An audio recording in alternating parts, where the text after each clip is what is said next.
Hello, and today I wish to talk to you guys about something that's happening currently, which is the election week, which should have been the election day, but quickly is turning into the election month, and hopefully not, but potentially the election year. And in that, I'm going to first say a disclaimer. I am a Trump supporter, and I am a conservative. But what I want to say is that if Biden wins through legitimate means, I will accept that without any fight. However, and this is the topic of the video, is the fraud that is happening currently is undermining the election process. And to do this, I will highlight through two different points. The first point will be actual sources that are happening for fraud, and this will be a quick list off for the most part. Next, it will be the oddities that I have noticed and how it all comes together. So to begin, let's look at the fraud itself. And what we see is quite commonly what's happening, and all these sources are down in the description below, so please look at them all. I will not be saying what number it is. Just please go look at them yourselves. But what we notice is oftentimes a lot of ballots are found on the side of the road. Mail-in ballots in Wisconsin were found alongside of the road, as well as in Grand Junction, Colorado, and in Las Vegas, Nevada. What we see is that they're just sitting there for anyone to go at. And this comes from different news sources such as Breitbart, Western Slope News, or local news over towards in Nevada. Now, if we look at grander scheme election fraud, what we have is two videos coming out of Project Veritas. Both of them show election fraud within Nevada and in Michigan. For the Nevada side, what we see is that there's a USPS worker that pledges ballot fraud to remove President Trump from office. This is incredibly sketchy, as what we see right now in Nevada is a 12,000 vote spread, and every vote does matter, especially for Biden or for Trump. What we also see from Project Veritas is three different videos, one of which being about Michigan having voter fraud. And what we see is that a Michigan USPS worker was told to backdate ballots received after November 3rd so that way they would count. And then there's two update videos, for one saying how the IG of Michigan is coming in and inspecting this, and the second one showing that other news media are taking up this story as well. It's gaining credibility and traction. What we see though is in both of these states, there is a lot of voter fraud present, and that is incredibly sketchy. Now, as we keep moving forward, look over towards the White House's own website where they talk about over 1,000 proven instances of voter fraud in general. They show that voter fraud is something that does happen, and they have the court documents with it as well. As we keep moving down, we'll see other instances of voter fraud. What we see in Pennsylvania is having ballots found discarded, for example, 18 stolen mail-in ballots, or there's also discarded military ballots. With Pennsylvania being a huge swing state and necessary for Trump to win or for Biden to win. If Trump can keep that, then he just needs one more state, but if Biden can take it, then Biden wins the election. This is a pivotal state, and these little stolen ballots that are happening can change the outcome of the election, especially as the lead narrows from what was once 500,000 to just under 100,000 vote difference.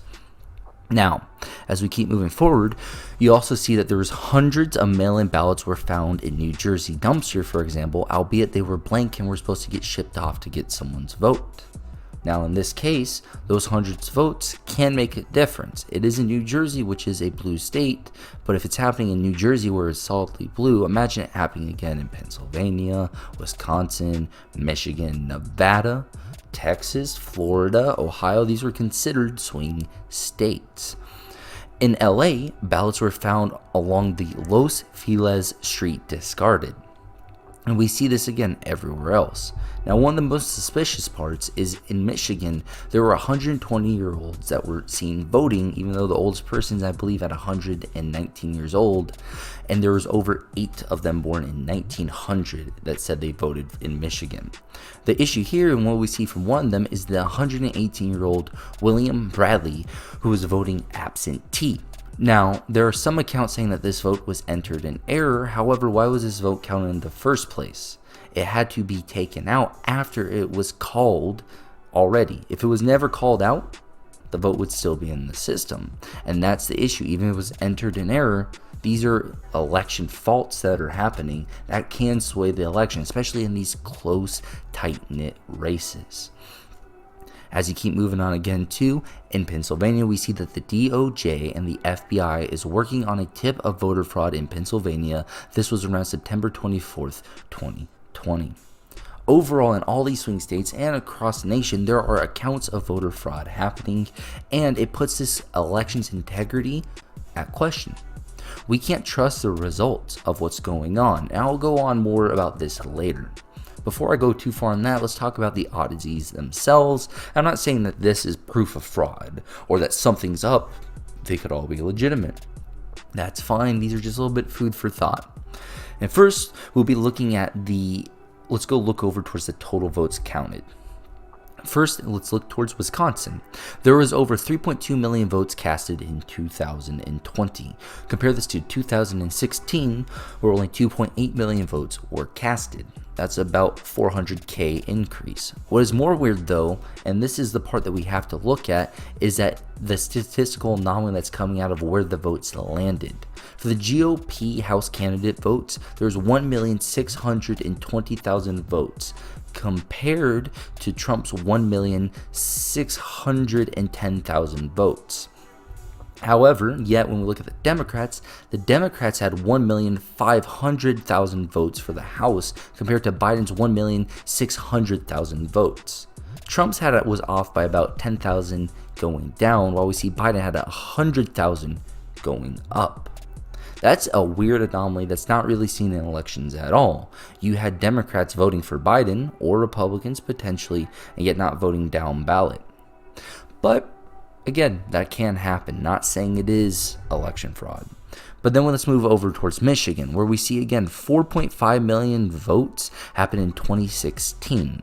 While in 2020, they saw 5.4 million votes. That's near a million vote difference between the two election cycles. And that does raise some alarms, also given the fact, and what we saw during election night was 100,000 votes went straight towards Biden and none went towards Trump. But these things do happen. It just comes whenever the ballots come in. That's how the votes get casted. These things can happen. Now, what is weird though is they say how there's an increase in voter turnout, but we're not seeing that exactly in the big Democrat states, which is fair. Again, not all the votes are counted for these places, which I do acknowledge. However, let's go look at some stuff right now. For California, they're the same numbers that are not out right now, but it was at 14 million in 2016, while in 2020, it's at 12 million.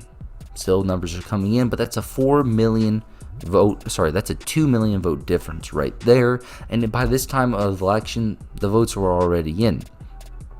All of this is anecdotal, of course. I would recommend looking over at New York and other states. Some states did see an increase, other states did not, some see a decrease. But overall, these are all just small little anecdotal points that don't really mean too much. What we do see though, it's just weird that some states, especially those that are still not called or take too long to get called, had an increase in voter turnout while having all its questionable incidents happening currently. Take into account, Michigan has people who are over 118-year-old voting by absentee ballot in Wayne County, Michigan, even though he died in 1984. Try for yourself though. Go look up this man that I said earlier, the Bradley fellow, and the link's down below so that way you can go and see the results and see what I'm talking about. Again, it's just oddities. I'm not trying to say that the discrepancy in numbers is exactly voter fraud. It's weird. Now, it's key to note that in all these swing states that this is happening in, all these election frauds going on. What is also incredibly weird is, and should be noticed, how the election night is turning into election week. As I stated in a previous video, so I will not hammer it too much, the longer the count goes on, the higher chance that fraud can occur. Why can Florida do its count in 2020 in a night, yet Georgia cannot? Why is Alaska still not called? How can states do it in one night, and yet states with lower populations simply can't? Even if there's no election fraud going on, this issue in itself needs to be fixed. Florida has issues in early 2000, but they were able to fix it now. The rest of the states need to catch up. Now, None of this isn't going to be accounting for a few different things. One being how Pennsylvania was not watching votes being counted until Trump complained, in which they finally were. Or how there are reports of people wearing Biden masks while counting ballots, which is highly illegal. You can't even wear a Biden or a Trump mask while you're in line to vote. Or that Republicans just recently sent, as of November 5th, a criminal referral to the DOJ about alleged voter fraud in Nevada. Or how about this? The fact that Biden has shown he's willing to take part in corruption. With all the evidence that came out about Hunter Biden and him selling spots in his cabinet, if he is willing to be corrupt there, where it matters in administration for the country, what makes you think he will not attempt to steal the election? Not saying that he did or that he is, but I'm saying that it is a possibility that it could happen, and to think it is not is gullible, and that's what these people want. Even the fact that the media was too stubborn to uncall the results for Arizona when, as of late November 5th, Arizona is still up for play. And right now, Fox News still has Arizona going towards Biden. But we're slowly seeing Trump close the gap. And that's the issue. There are just too many coincidences going on currently that's making it difficult to believe that this is a fair and just election.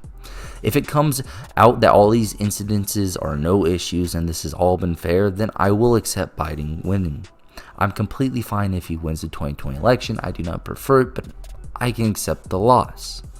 I may not support the ideology, but I do support us being a united country behind our leader through thick and thin. And there's always a chance to vote him out later. However, unfair elections destroy the integrity of the United States electoral process.